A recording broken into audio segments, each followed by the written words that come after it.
Saint Martin নীল জলরাশি আর প্রবালের এক রাজ্য। সেন্ট মার্টিনের প্রধান আকর্ষণ হলো এর প্রবাল। দ্বীপের চারপাশে ছড়িয়ে আছে মৃত ও জীবন্ত প্রবালের অসংখ্য স্তর। সমুদ্রের স্বচ্ছ জলে নিচের প্রবাল দেখতে পাওয়া যায় স্পষ্টভাবে, যা এই দ্বীপকে ভিন্ন মাত্রা দেয়। সেন্ট মার্টিনের সমুদ্রের পানি এতটাই স্বচ্ছ যে পাথরের উপর বসে নিচে চলাফেরা করা মাছও দেখা যায়। সকালে সূর্য ওঠার সময় সমুদ্রের জল নীল থেকে হালকা সবুজ, আর সন্ধ্যায় তা কমলা আভা ধারণ করে। এই রঙের পরিবর্তন চোখে না দেখলে বিশ্বাস করা কঠিন। দ্বীপ জুড়ে রয়েছে বিস্তৃত সাদা বালির সৈকত। এখানে পায়ে হাঁটা মানে এক ধরনের ধ্যানের অভিজ্ঞতা।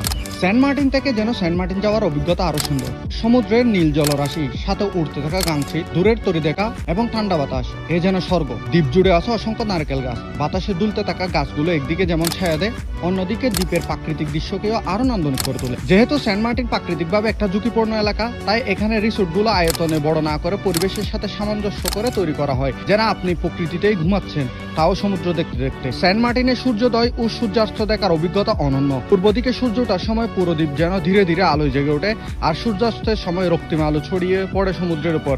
এই দৃশ্য চিরকাল মনে গেঁথে থাকার মতো। সো তাড়াতাড়ি সেন্ট মার্টিনে যান।